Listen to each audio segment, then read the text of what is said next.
যারা কোরআনের জন্য হাদিসের জন্য জীবনকে উৎসর্গ করছে তারা কোরআন অপমান করবে। কেউ যদি কোরআনকে অবমাননা করে সে তো বেঈমান, সে তো কাফের। আসসালামু আলাইকুম সুপ্রিয় দর্শক, আপনারা দেখছেন দৈনিক নিরপেক্ষের সঙ্গে রয়েছে আমি হোসেন মাহমুদ। আজ আমরা কথা বলবো ইসলামী আন্দোলন বাংলাদেশের নায়েবে আমির মুফতি সৈয়দ মোহাম্মদ ফয়জুল করিমের সাথে। দর্শক আমাদের সাথেই থাকুন। কেমন আছেন হযরত? আলহামদুলিল্লাহ, ভালো আছে আলহামদুলিল্লাহ, আল্লাহর শুকর। জি, আমরা দেখছি আপনাকে একটি লিগ্যাল নোটিশ দেওয়া হয়েছে, যেটি কোরআন অবমাননার বিষয়টা মানে ফুল ক্লিয়ার যদি একটু করতেন। যারা কোরআনের জন্য হাদিসের জন্য জীবনকে উৎসর্গ করছে তারা কোরআন অপমান করবে। কেউ যদি কোরআনকে অবমাননা করে সে তো বেঈমান, সে তো কাফের। তার চেয়ে বড় জালেম আর দুনিয়াতে থাকতে পারে না, এবং তার চেয়ে বড় অপরাধীও ইসলামের দৃষ্টি কেউ হতে পারে না।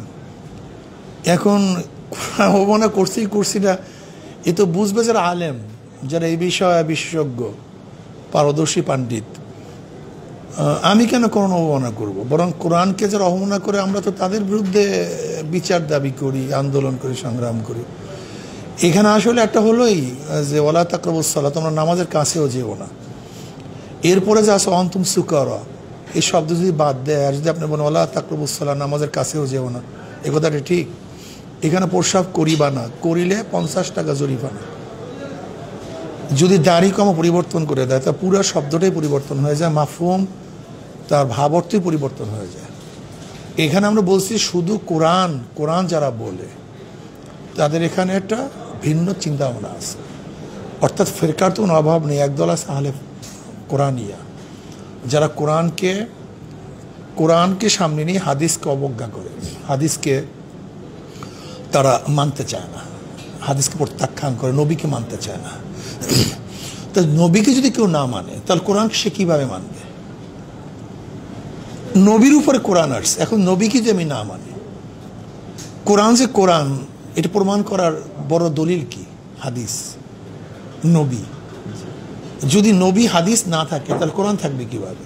এটা সুকৌশলে আসলে কোরআন একদিন বলবে যে কোরআন কিছু না, এটা আল্লাহর কিতাব না, এর কোনো দলিল নেই। কথাটা বুঝাতে পারছি? আসলে ফিতনার সূচনা হয় ছোটর থেকে। তারা কি কোরআন মানে হাদিস মানে না? আমি যাদের বড় কথা বলছি তারা হল আহলে কোরআনই একটা ফেরকা আছে, যারা হাদিস মানে না, তারা কোরআন মানে। আমি তাদের প্রতিরোধের জন্য বলছি, যারা শুধু কোরআন বলে তাদের এই কথার মধ্যে ভিন্ন একটা শুভঙ্করের ফাঁকি আছে। মানে হাদিস ছাড়া কোরআন কখনো বোঝা সম্ভব না। কোরআন এটা তফসির, তো হাদিস হলো কোরআনের তফসির, অর্থাৎ কোরআনের ব্যাখ্যা। কোরআন মুজমাল, সংক্ষিপ্ত।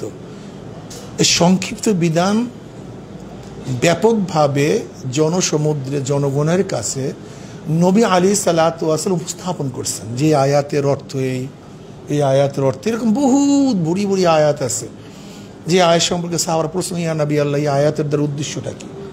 নবী আলাইহিস সালাতু ওয়াস সালাম এই আয়াতের ব্যাখ্যা না দিতেন তাহলে আমরা এই ব্যাখ্যা বুঝতাম না। কাজে এই কথা বলছি যে যারা সুন্নাহকে অবজ্ঞা করে শুধু কোরআন বলে, এদের মধ্যে এই স্লোগানের মধ্যে শুভঙ্করের ফাঁকি আছে, কিন্তু বিয়া খবরে লাগাইছে যে কোরআনের মধ্যে শুভঙ্করের ফাঁকি আছে। নাউযুবিল্লাহি মিন যালিক।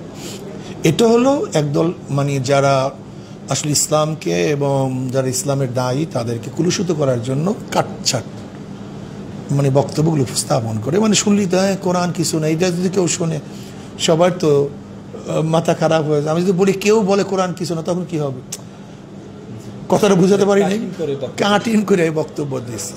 বরং আমরা দেখছি গভীরভাবে ওই বক্তব্যের মধ্যে কোনো তিল পরিমাণ কোনো ইসলামের দৃষ্টিতে কোনো ভুল ভ্রান্তি বলতে কিছু নেই, বরং সেখানে কোরআন ও সুন্নাহকে আরো এস্টাবলিশ করা হয়েছে, শক্তিশালী করা হয়েছে। বিচারের আওতা আনা উচিত অবশ্যই, এগুলি বিচারের আওতা অনুসারে এগুলো বিভ্রান্ত সৃষ্টি করে, দেশকে ভিন্ন দিকে প্রবাহিত করার চক্রান্ত করে, মানুষের মধ্যে বিভেদ সৃষ্টি করে। আর মিথ্যা বক্তব্য তো আসলে দেওয়া ঠিক না, এ ব্যাপারে তো আইনও আছে। আমি মনে করি এদের বিচার আওতা আনা উচিত। যদি বিচার আওতা না আনা হয় তা মানুষকে এরকমভাবে বারবার তারা বিভ্রান্তের মধ্যে নিয়ে যাবে। নিরপেক্ষ, সত্য প্রকাশে আপোষহীন।